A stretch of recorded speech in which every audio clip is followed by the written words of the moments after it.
All right. Good afternoon, everybody. It is August 29th, and it's another Saturday. I appreciate everyone that is going to be jumping on or coming in to watch this. I'm super excited about this episode, as I always say, but I really, really am on this one. If you'll notice, right now it's just me, and that's because Jesse is tied up right now for a special occasion, and I want to give a shout to this guy right here, baby Jesse. Happy birthday. This little guy, he's my little buddy, man. He just turned 5 today. And it's like we're playing peekaboo with each other right now. We're like, what's up? So anyway, Jesse is home with his family right now because they have plans, things that they're going to be doing before we leave tomorrow, because we drive out to Shreveport, Louisiana tomorrow morning pretty early. And so he's spending the day with his son celebrating his birthday. So anyway, that is why he's not going to be here on this show, the first one he's missed, but it's for good reason. Look at this little guy.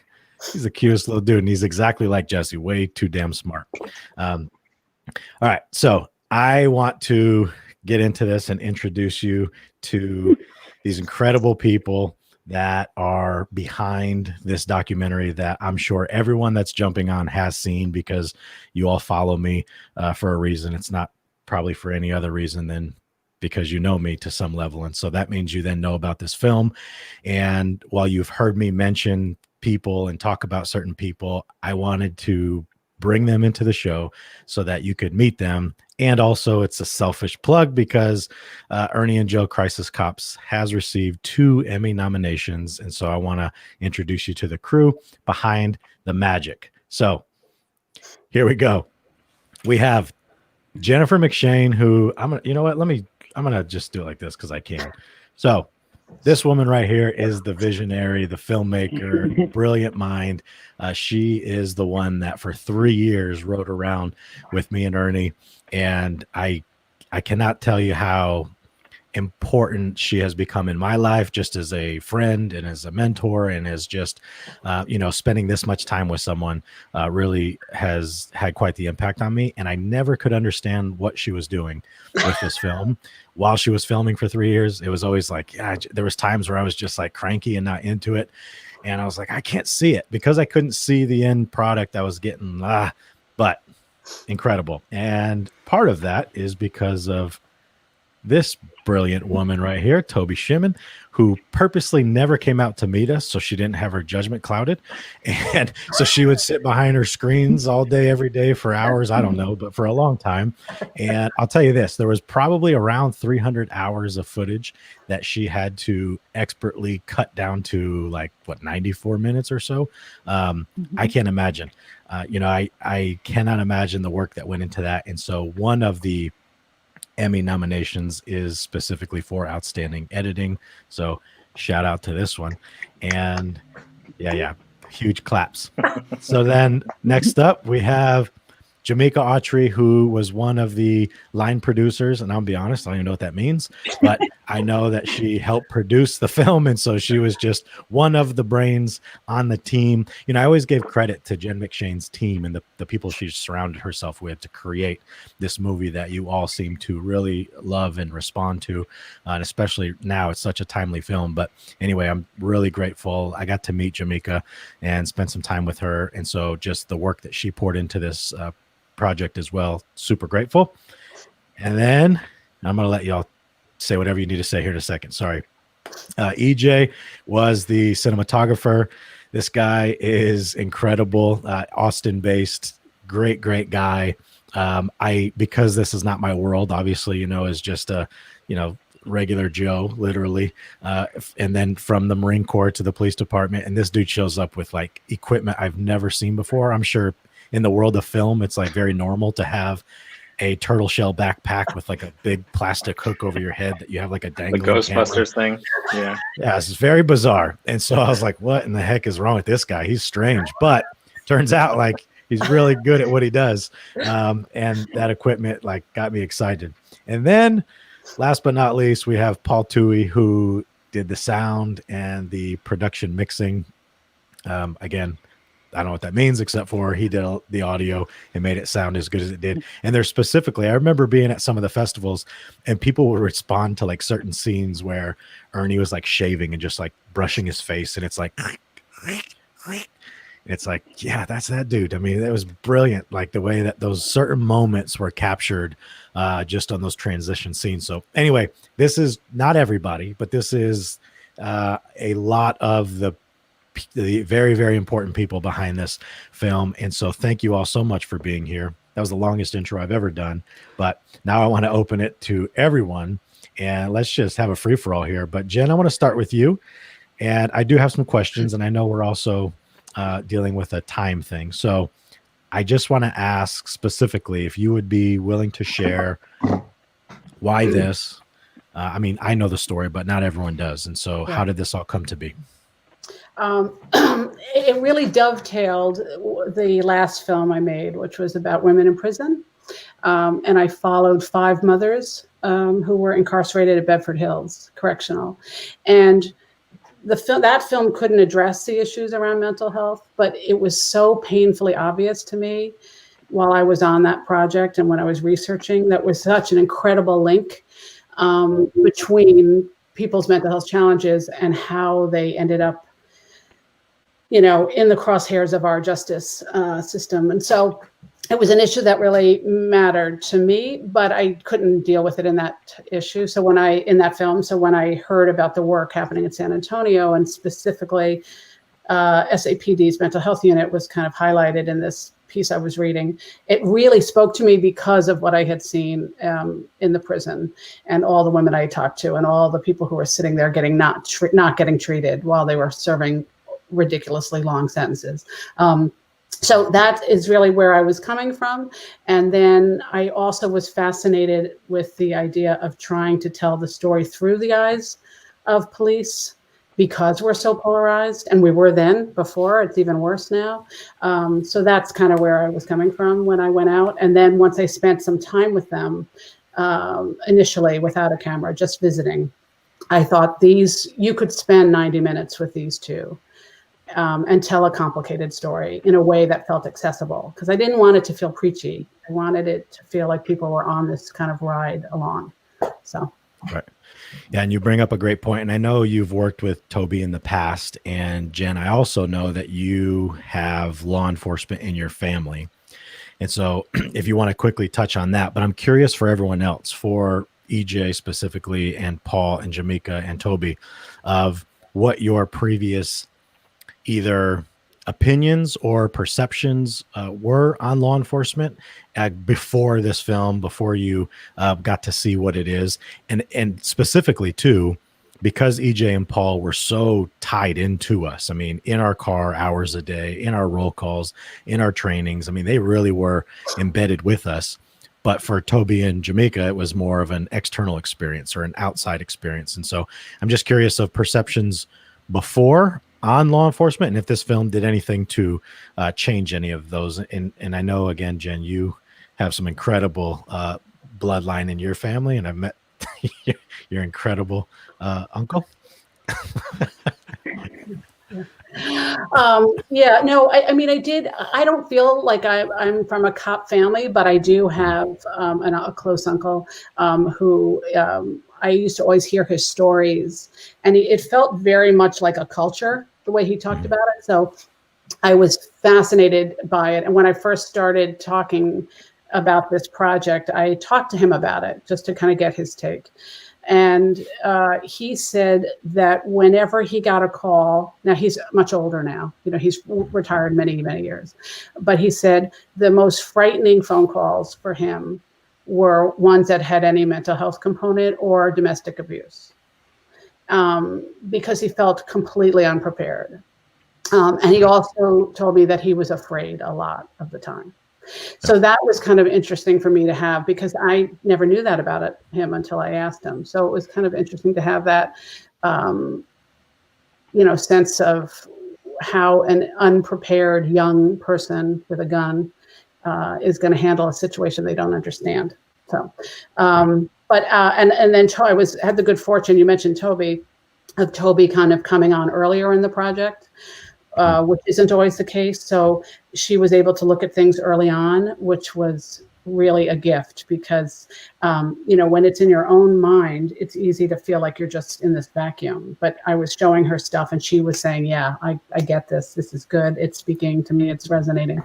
So that was really, really helpful. And because I'd worked with her before, I really trusted her judgment, and we have a great shorthand in terms of how we communicate with each other. So that was a real gift as well. And Jameka was just amazing, unbelievable. The whole team is incredible, really. Yeah. Mm-hmm. Toby, thoughts, opinions on just the project itself, or? Well, to answer your specific question, Joe, I feel fortunate in that my only previous direct experience with the police have been, being pulled over for a speeding ticket once or twice. But like general perception before getting to know you and Ernie and the whole team was just, fear, just instant, authority, fear, rigidity, not breaking rules, just discomfort, along with appreciation for the work. And this was just obviously such a humanizing project in all ways. And I told Jen that whereas when I used to walk, this is pre-COVID, walk down the street in New York and pass a cop, I would immediately get like my blood pressure would go up. I'd get a little nervous. Now when I see a cop car or a policeman, I think, oh, hi guys. And it's all because I just see the person, That's awesome. Yeah. And Jameka, go ahead. So my touch point to this project was I knew Toby, and Toby and I had worked together in the past, and she introduced me to Jen and was like, Jen's working on this amazing project. You have to talk with her. And I'll be really honest and say that I was not up for making a story about two cops. I'm a Black woman in this country, and things are a little complicated right now. And so for me, it wasn't the first project that I was gravitated towards. But Jen said, trust me, watch the footage. You have to see this. And so when I started watching the footage, I did walk away with a very different sense of what this particular project was, and it really intrigued me. And so I worked, I'll tell you a little bit about line producing now as well. Sure. So important. I work behind the scenes, like working with funders and money and all the stuff that makes the engine go, but no one can actually see. So that was what I was doing behind the scenes while Jen was out in the field shooting with you guys. Yeah. Awesome. And it's so important. I believe you. I just didn't know. But no, I appreciate you sharing that, Jameka. And I think it's also, again, it goes without say, but your point is heard in that, this project started when, Jen, 2018, 17? 16.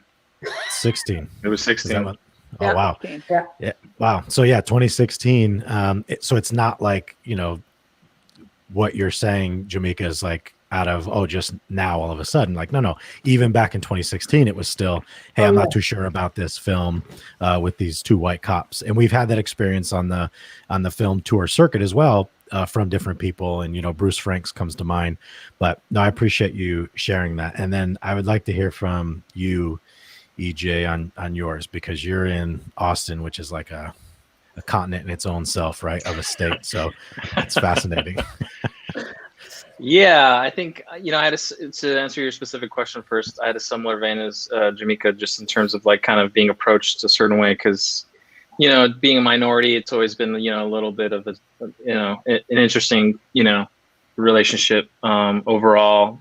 Not necessarily any negative perspectives, but just more of a tense one at first. So when Jen first approached me, I was very interested just to have a discussion about it and kind of hear the story. Because in my mind, I had no idea that this particular kind of unit existed, et cetera. So I was obviously very intrigued and interested to see like what tangible effects this particular thing could have. And obviously after the 3 years of following y'all and being through, so many different calls, it's obviously shown that it's like, this is a really good, approach to a real-time issue and a real-time structure that we still have to keep and figure out, you know. So I was very happy to see the unit and its actions overall. So for your specific question, yeah, I don't know if that answers that. No, it does. And yeah, EJ and Paul both spent a lot of time in the back of our police car. And it was interesting when they started, we had a cageless vehicle, which is super convenient for shooting and also for their comfort. That quickly changed for whatever reason. It was like just this natural thing that was happening where like, hey, we're no longer going to have cageless vehicles. Every patrol car needs to have a cage. And so like just the true professionals they are. And there's an incredible picture that I wish I pulled up. But, where's that picture? They cram themselves into the back of this police car with a cage where it's just like hard plastic and just they're like hunchback in there, and slightly more comfortable for EJ than Paul, just because he's an inch or two taller. He's a big just man. A couple inches taller. Yeah. Paul, go ahead with your beautiful audio. Well, I mean, I think, you know, there's always, I think it's kind of gotten to the point where a lot of people have like a weird relationship with the police. I mean, I think at the end of the day, the police are there to protect us, and they're there to make sure that the laws that we ask to be enforced are enforced. And so I think there has been some kind of, when I came into it, I was a little hesitant as well, just because I didn't know.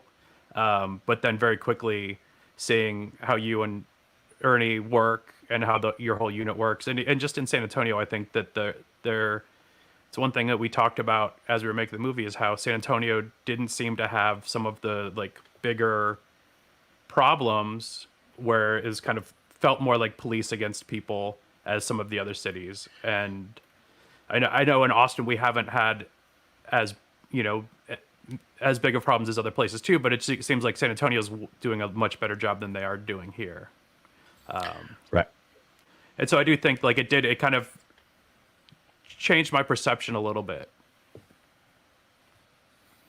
Yeah, no, I appreciate that, Paul. And Trini, thank you for jumping on and for your comments as well. And no, I think what's super important that I'm taking away too from what you all are saying, you know, because even Toby, you know, walking in New York City, or EJ or Paul, whatever, before this project, there was some tension. Regardless, I mean, in spite of the fact that they're white human beings in America, there was still this like uncertainty or not being sure of what this was going to look like or what it was going to be. And I think that points to one of the bigger issues within law enforcement in this country right now is, even if you, which I'm not trying to, but even if it was pre what just happened with Jacob Blake and pre George Floyd, there's for a long time, there's been some disconnect between policing and the communities that they serve. And I don't know if it's post 9/11. Again, I started in 2005. And so I don't know how far back that goes, but I just think that we need to do a better job as a culture, as law enforcement agencies in the communities, to really invite the community into the fabric of the culture of law enforcement instead of continuing to kind of like disassociate with them. So I think all of what you've said just made my head like really see it from a different lens too, that it really does go beyond race. We're not doing a good enough job communicating, and again, I think as a law enforcement officer too, we can take certain responsibilities for our portion of this. It's like any relationship, you know, you're 100% responsible for your 50%.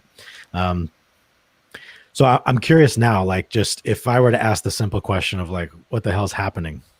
like right now, the end of August of 2020, like what in the heck is going on? What your opinion or perception is on that, and anyone can jump in. Well, I just want to say one thing about your last comment about the 50% of the relationship. It's a little outweighed when the one person with the 50% has a weapon. you know, when you're talking about like walking down the street and feeling that tension. You know, I think the uniform creates a lot of tension, the weapon, of course. So I think it's hard to feel like you're having a relationship at all. And I've been pulled over and I'm a wreck. and I've had other incidents as well that just made me tense, and I have a lot less reason to be fearful. So I think, what struck me when I started following you was the lack of uniform, introducing each other with first names. And like the second thing you would always say, you or Ernie would say, is, "I'm here to help you." That just changes the whole dynamic. And I think we have a long way to go, but I think that's why it was so appealing to me, to see the way you guys work. No, we are fortunate. We're fortunate to be in plain clothes, which is a huge perk, because even on the use of force continuum in law enforcement, the first level of force is presence. It's a uniform presence. And so right away, it's like we're leveraging the fact that we understand people are going to be afraid just by us showing up. And so for us in mental health, it's great that we don't have a uniform on. We're not driving up in marked police vehicles. Our weapons are hidden or tucked away or underneath our shirts. And so it just allows there to be that initial interaction without the tension that maybe uniform patrol has to deal with. But so, yeah, it's a good point, Jen. Can I just jump in on that point? I'm working now on a film about mental health in young people, specifically suicide survivors. And I was from a woman, an African-American woman.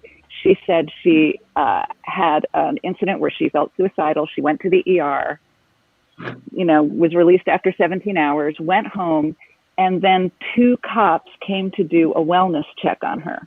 Well-intentioned, probably as well-intentioned as you, Ernie, are when you do those, or anyone from your unit. But because they were in uniform, she almost had like a complete panic attack because she was in, I think in East LA. She's with neighbors and roommates who are also African-American, and these 2 cops come up to the door. And I thought that was such an interesting, that like the uniform can seem like a small detail, but I think it's huge. Yeah. Well, and specifically, even because, and Jesse talks about this a lot, but like in policing in America is so decentralized and nothing is the same. And you go to some communities and the police look like, they're wearing what we call soft uniforms, or they're very dressed down. And then you go to some areas and they look like absolute warriors and are wearing these like super thick vests with all these zip ties and like 40 magazines and a drop holster and like everything that screams like I am here to like cause a problem or like fix a problem. And it's assuming that there's a situation that requires that level of protection, and most don't. And so I think, again, from the law enforcement perspective, it's like, hey, we have to also be willing to own our portion. There's no, again, having like a SWAT team or a special operation team is one thing that needs to be called upon on certain situations, but having your patrol force looking like they're a SWAT team is a whole different problem. Yeah. And so, yeah, I guess specifically to right now and tying it to the film, because so the film released in November. We were fortunate to kind of get to do some different film festivals all throughout 2019, and 2020 has been a wild year on many fronts, but it's only been out like 9 months. And while COVID certainly put a weird spin on everything going on and restricted travel and everything else, but specific to the film, for each of you, like what do you hope, or what do you see as the best way to use this film, not just as a conversation starter, which is what we've seen it be used as so far, but like what is your hope for this film going forward, that maybe it can be a piece of the change that needs to happen in this country? Well, I'm actively making the film available in just the way you say, to take it to the next step. And we've actually, we received some grant funding, so we're making the film available at no cost to law enforcement. So a lot of training academies, I'm talking to the State Training Academy in Connecticut, Vermont is doing it as well. and several others actually have self-selected. It's been interesting to see. We have one that's about a half hour north of Seattle contacting us saying we need to do something. I'd like to use this film for trading. So, and then we're also making it available to NAMI chapters at no cost and trying to facilitate discussions within their community with law enforcement. So if the NAMI chapter hasn't had luck kind of engaging their law enforcement, we're using the film as a way to try to get them both in the room. So, and I'm actually pretty hopeful. I've been a little surprised at how much the film has been embraced for this use. I mean, obviously people are responding in the audience setting, but in terms of outreach, I'm actually more hopeful than I thought I would be, because we had quite a delay with COVID. we had all things, like hundreds and hundreds of things got canceled for this summer. And we had to take a pause, and a lot of these things are going to be switched to virtual. But our inbox is full every day with people who are trying to figure out a way to use the film. The NAACP reached out in Utah, and they're going to be using the film in Ogden, one of their cities, and they hope to do it in others as well, where they're bringing police commissioners and mayors into the room to watch the film with them. So, I'm trying to make it as flexible so communities can use it in a way that makes sense, so they can actually achieve change. Because I don't know, where a community sits. Some of them are further along than others. Some need a lot more help. So that's how I hope to see the film, to continue in that vein. And so far, it's looking promising. And Elizabeth Stevens, thanks you, Jen McShane. Yeah, and I just real quick before I pass it to the next one, I think, what's super important too, because NAMI, the National Alliance on Mental Illness, so each state has a NAMI affiliate, and then there's local NAMIs throughout communities, certain communities. But it's like gangbusters. I mean, they've been just like, oh, this state and this state and this state and this state, and they want to do a screening. So that's been really, really picking up, which is great.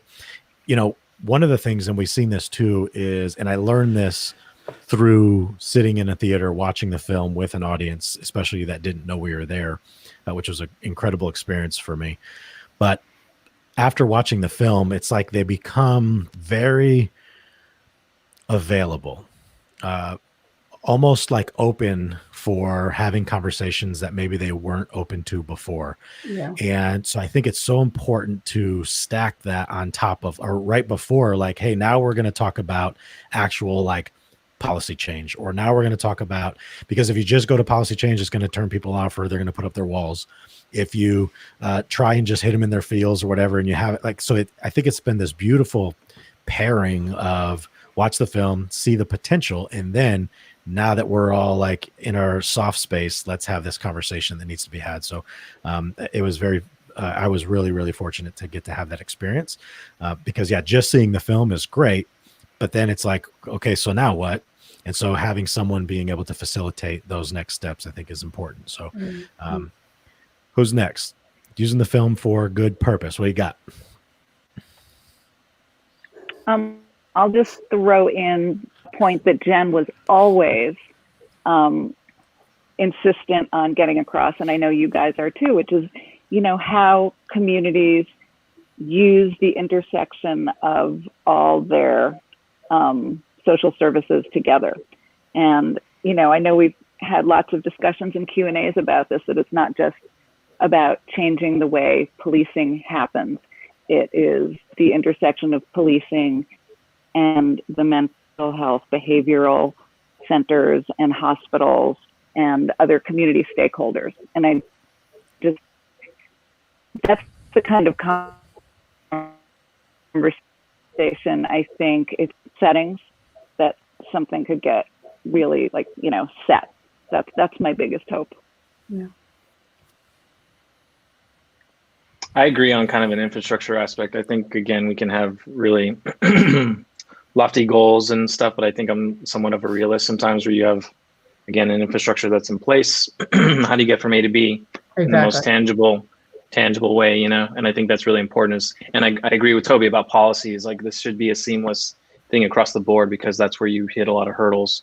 Is if, great, step A works, but then to get to C, it's like B's going to be there with their hands tied behind their back. It's not really going to work. And just to shed light on the A isn't right when you should see the bigger picture overall.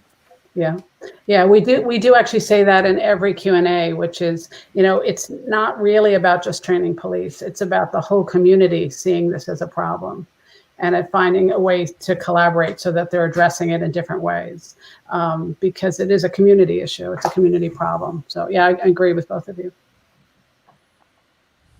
Paul, you're chomping at the bit. I can see it in your mustache. I do think, like, to have change to make everyone's life better in this kind of situation, like, we do need to have people.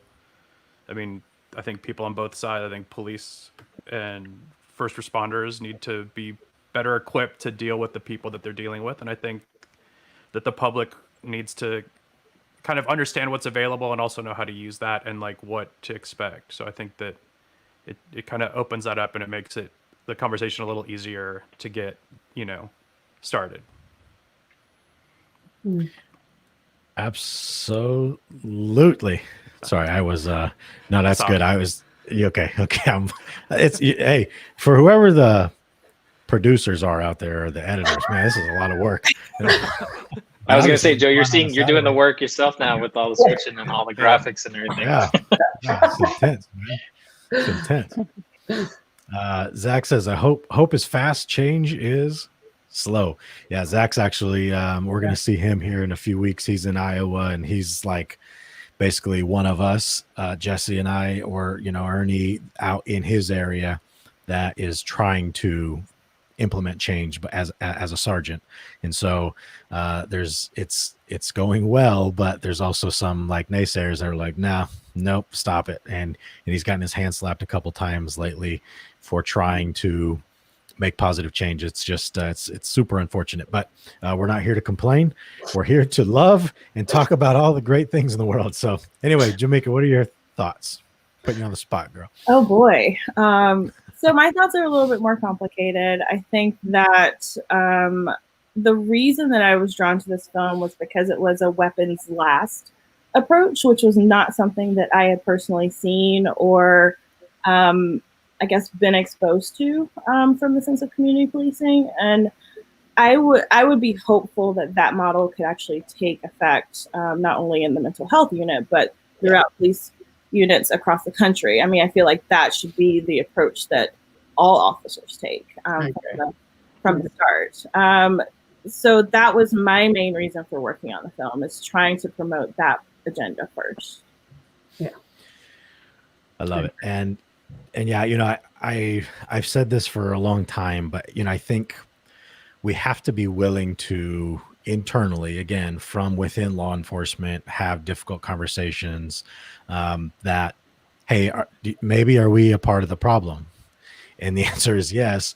And so then what do we do from there? And I think, one of the easiest places to look at, and this is some things that we're doing now, and we're actually piloting something that I'm super excited about on Monday of next week, because, it's fascinating, just law of attraction, whether you believe it or not. I've been talking for probably 2 years about what it would look like if I was in charge. Jen, when we were doing the film festivals last year and I'm on stage, and I was like, if I was in charge of all the things, I would change training academies. And, these are the things that we would talk about. Well, I'm super excited that it just so happens that there's this company that wants to, we're piloting a neuroscience for law enforcement training on Monday of the school. And so Shreveport doesn't even know it, but they also don't know that they don't know it. And so we're just going to see how it lands.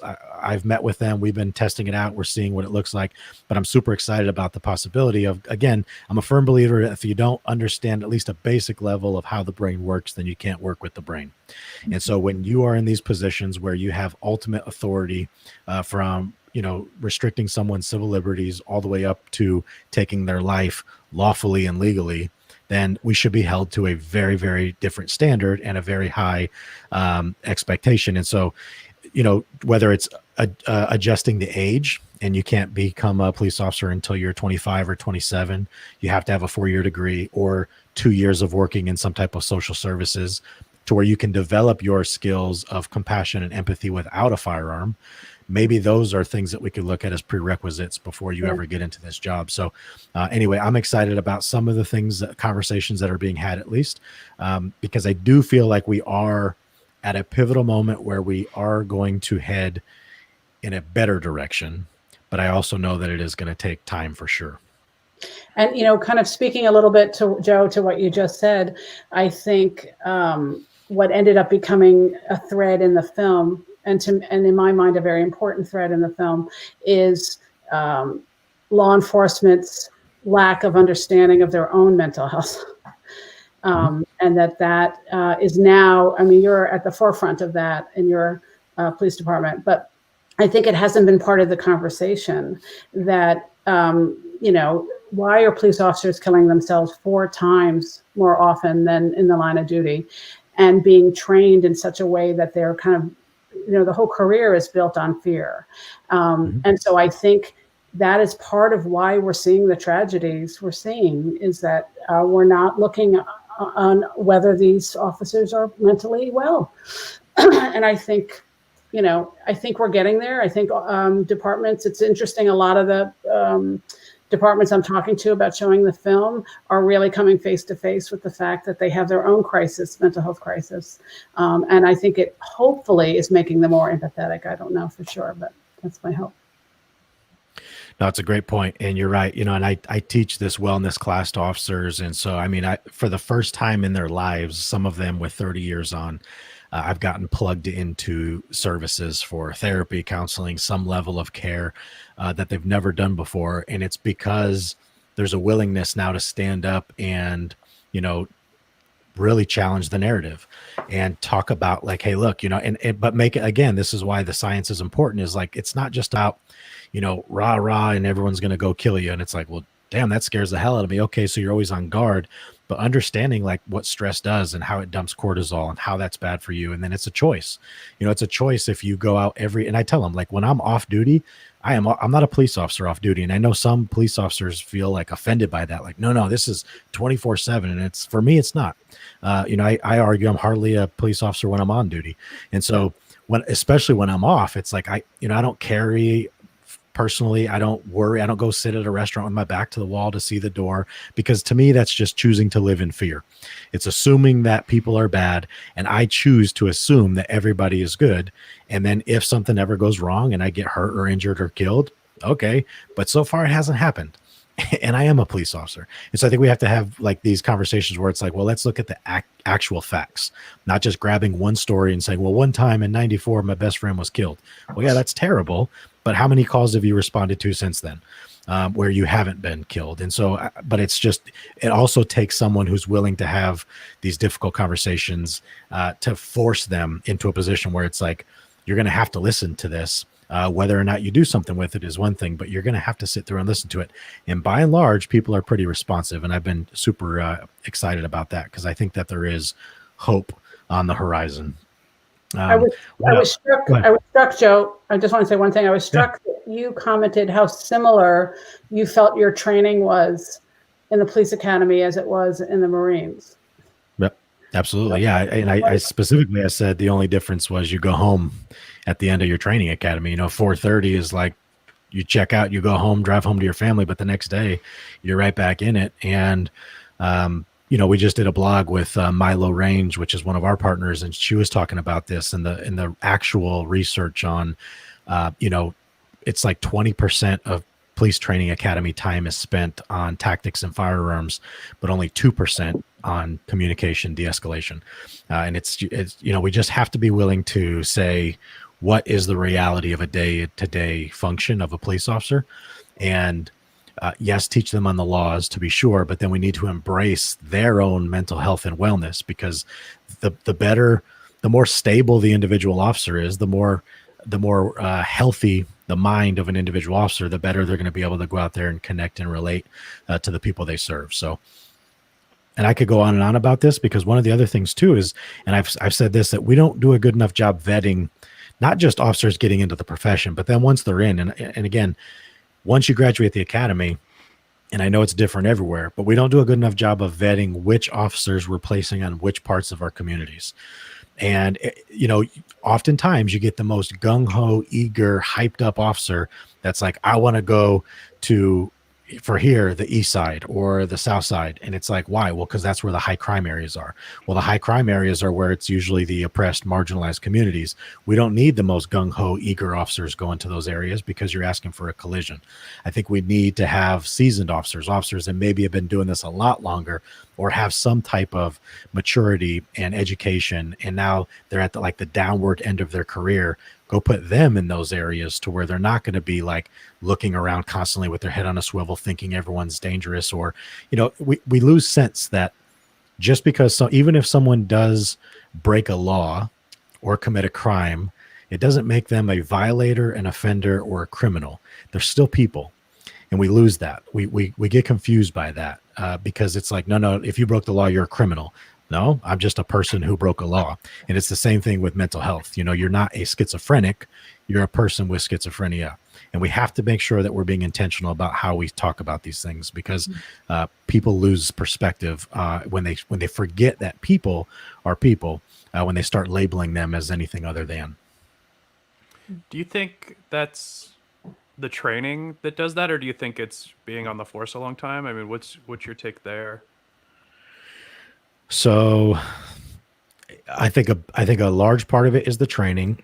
And so here, I'll run through it real quick, Paul. It's a great question, but I think I would argue that 99% of people that come into this profession is for absolutely the right reasons. But I think what happens is they go to this training academy, which is different everywhere, right? Some training academies are like 6-7 weeks, some are 7 months. So there's a different level, there's a different standard right there. But also we have to be willing to be honest. You get what you pay for. So you're giving this person ultimate authority. Like, here's a firearm, you can go arrest people, you can go do all this stuff, and you're going to get paid $40,000. And it's like, what caliber of human are you getting for that job? But moreover, what happens is in that academy, it's such this intense environment of, you need to protect yourself. The most important thing every day is you go home at the end of the day, no matter what. You will live. You have to survive. You will survive. And it's like, good God, I mean, what's going to happen? And we graduate afraid. And then what happens is, as soon as they get out on the street and they start getting experience, the first call they show up to where there's some level of trauma, like I always use a vehicle crash where there's a dead child or a baby or like a decapitated 3-year-old in the street. That young police officer with probably very minimal life experience is looking around at his peers or her peers to see how are they responding to this. And this is where the culture really just like overwhelms them, because they're looking at a bunch of officers that are mostly either desensitized or they're so mentally stable that it doesn't impact them, which is not the majority. It's just usually the fact of this, I'm numb to this. I'm not emotionally available to deal with the trauma of this call. I've become master at suppressing this. And so they look around at their peers like, oh, so I guess it's normal to not like be upset or to be frustrated or to cry and so then they go home like, I don't know what to do with this. I'm holding this weight from one call, and then tomorrow it's another call, and then next week it's another call. And John Mann out of Columbia did a study where it's on average a 20-year police officer responds to 188 traumatic events in 20 years, and your average citizen maybe one, which is like a vehicle crash. But 188 traumatic events. And if the culture is, hey, shut up, don't you dare talk about it, don't ask for help, just if you're having a problem, do what you got to do, go drink, whatever, but we're not going to embrace the fact that this is terrible. And it creates these like really checked out, emotionally unavailable warriors. I would just also like to jump in and say that I feel like our society has made poverty a crime. If you start to look at a lot of social oppressions and just the way that we interact with poverty in general, even the word poor is just hugely stigmatized. And so when you put that into the hands of police, it's almost like creating this just huge chasm where we're going to have some kind of incident just because we don't understand, we don't really implore or utilize community and social resources. Those are the first things that are cut on budgets. So we have to create some kind of parity and some kind of social dynamics to help everyone out in this situation and really start to figure out why poverty is such a bad thing in this country. Yeah, it's equity and equality, right? It's immediately seen as less than. You know, Yeah. you are less than, and as such, you get the least amount of. And yeah, one of the classes we teach is ACEs, the Adverse Childhood Experiences Study, and they show this graph where the people with the highest number of ACEs or trauma have the least amount of access to resources, whereas the people with the least amount of trauma have the highest access.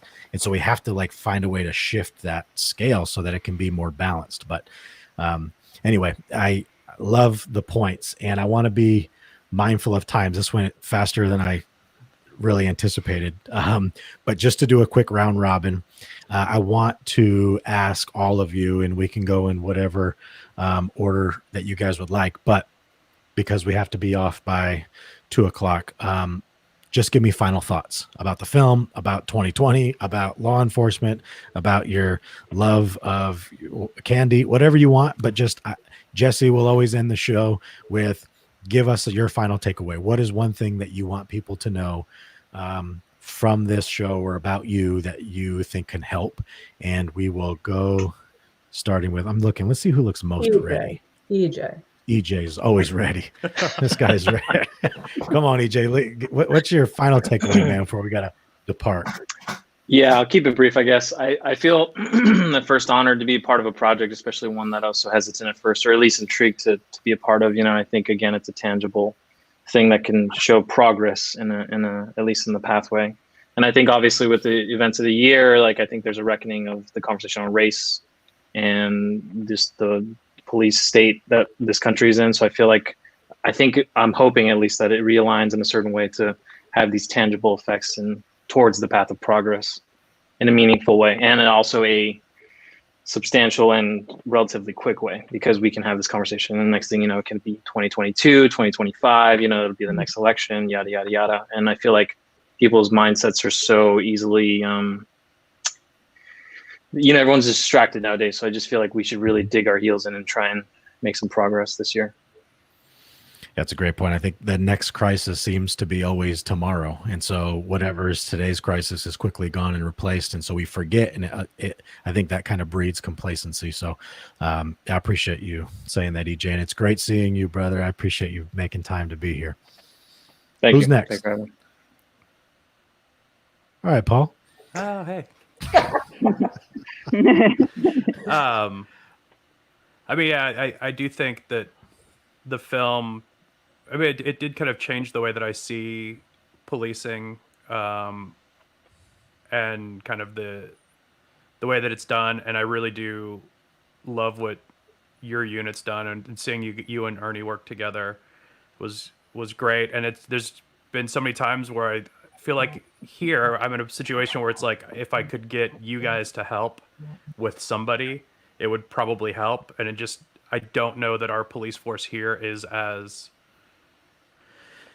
even you guys don't have the resource. You can't go to every call. Like it becomes like you have to train other officers to do it. So it's like, I just hope that as a society, we kind of see this and we quit looking away from stuff. Like, I think homelessness is going to get way worse. It's already getting worse here. It's going to get way worse. And I think it kind of ties in with what Janika just said about poverty. It's like, we have to take care of those people, because if we're not taking care of them, no one is. And so it's like this whole thing, like we have to work, just everybody needs to work to make everybody better. And I feel like what you guys are doing there and what you're continuing to do is working towards that. And I hope that, like, as a society, we can kind of keep pushing that direction. Love it. Thank you, brother. And Jesse is seeing your guitar and he's loving it. Did it for you, Jesse. He's about to do the Seinfeld theme song. Just wait. Yeah. It's awesome. All right. Toby. So many thoughts. I'll keep it small and simple. I don't know if everyone watching has seen that thing that went around on Twitter that was a chalk drawing that a parent wrote with their children, I think, that said, "What would Ernie and Joe do?" And I mean, obviously, it's not the two of you. It's the team. It's the whole philosophy of what you do and what other people like you are doing. But this notion, when you were asking earlier, that the film is great about starting a discussion, but what else can it do? And I think for so many people, there is something about this film where that question is like a lingering thought. And Yeah.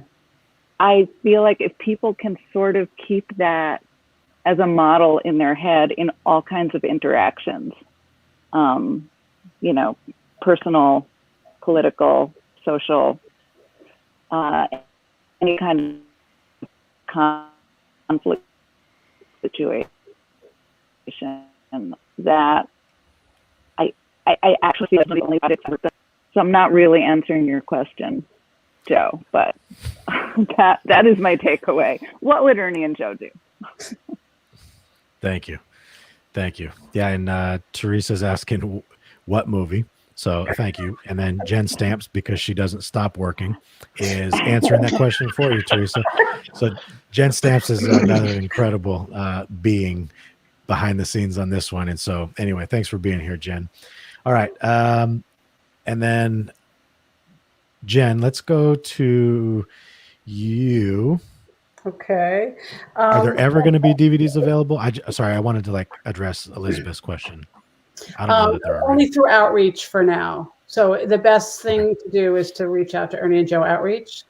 And we're being very creative about getting the film to people. And we're about to sign with an educational distributor, which will also make it much easier. It'll be in thousands and thousands and thousands of university libraries. So we're getting it out there. And the takeaway is tough because it was such a rich project for me in terms of emotion. And and with the team, I really, not just because half of them are here, but I really feel blessed because, you know, you don't really know for sure. And I remember when I first saw footage of EJ's and I thought, oh my God, he really knows how to follow the action. He really knows. He had the right instinct to, move when we needed to move, sit when we needed to sit. And that is just invaluable because, I was either shoehorned in a crazy rental car behind them or next to them or whatever. So it was so vital. And Paul, we needed the intimacy of the sound, and it was always great. And we had a rocky start before Paul, so I can really speak to that.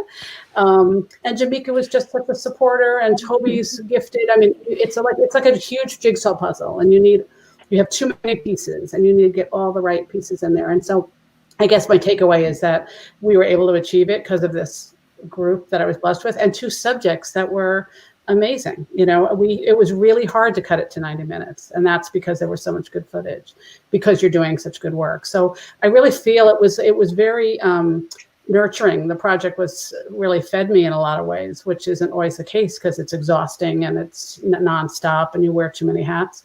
And the other thing I would just say is that I have gotten a staggering number of emails and other communication from people who are actively in mental health crisis or have been for a long time. The most beautiful, heartfelt notes and letters and emails and tweets saying thank you. Like the gratitude. I think I've been really humbled by the gratitude that has been expressed by people who have been in those situations and either not had that response or wish they had or have a family member.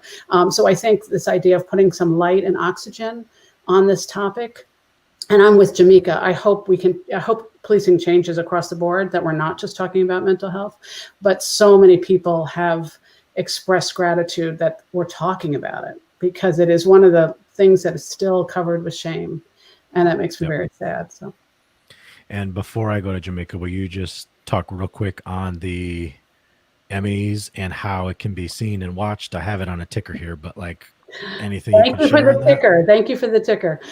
They've chopped it up into a bunch of crazy live streams, but we're September 22nd, our category and we're nominated for Outstanding Social Issue Documentary and, of course, Outstanding Editing.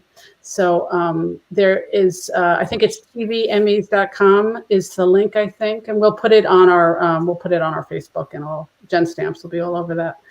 It would be great. It would be great for the film, and it would be great for the topic, honestly. If it's great to be nominated, but a win would really help us get the message out, because it's just so easy. Like you said, there's a crisis every day, and trying to get people focused on solution-based moving forward is something that really interests me, though. Beautiful. And then Jameka. Going last. First of all, I just want to say I'm grateful for this team, especially Jen Stamps, who's always working super hard behind the scenes. So thank you, Jen. We love you. But I just want to say, like, 2020 has been a really hard year, but I think it's something that I'm actually grateful for in a way. I feel like this needed to happen. These conversations needed to happen. I hate the way in which it has unfolded, but grateful that we can hopefully figure out a solution and move forward. So that's where I leave it. Beautiful. And I only have one thing before I let y'all go. There it is. So this is the picture. This is what I was working on. And also too, thank you, Jessica. She pointed out I had 8 p.m. Central on the ticker. It's 7 p.m. Central. Yes, My 7 p.m. apologies. See? Even the Apple box is in there, EJ. Yeah, everything is Apple just- box. The old Apple box. Look, Paul is so uncomfortable. I think Paul's head hit. Yeah, every time. I think Paul's always kind of like a little like this. The painful part was that my thighs are longer than the space and that you get to sit in those cage cars. Yeah, we had a piece of tape on the back that said Paul's seat, and I think it stayed there for like 2 years. Just a little piece of masking tape. Yeah. So anyway, we are right at time. I got you, Jen. And I really appreciate you, Jenifer and Toby, Jameka, EJ, Paul. Thank you so much. Again, I wanted to do this show just to highlight you all. Again, everyone gets to see my mug every week, but I really wanted to, one, promote the fact that you did receive 2 Emmy nominations, and that's because of the work that y'all did. That has nothing to do with me or Ernie. It really is just the creative art behind this project and what you all have done. Toby is brilliant. And then just, again, Jenifer surrounding herself with really, really smart people, to her point, like, EJ having that creativity and knowing like, hey, do this and do that. And, we're just puppets, it's like, this is ridiculous. But then you see it and you're like, oh, wow, I see what was happening there.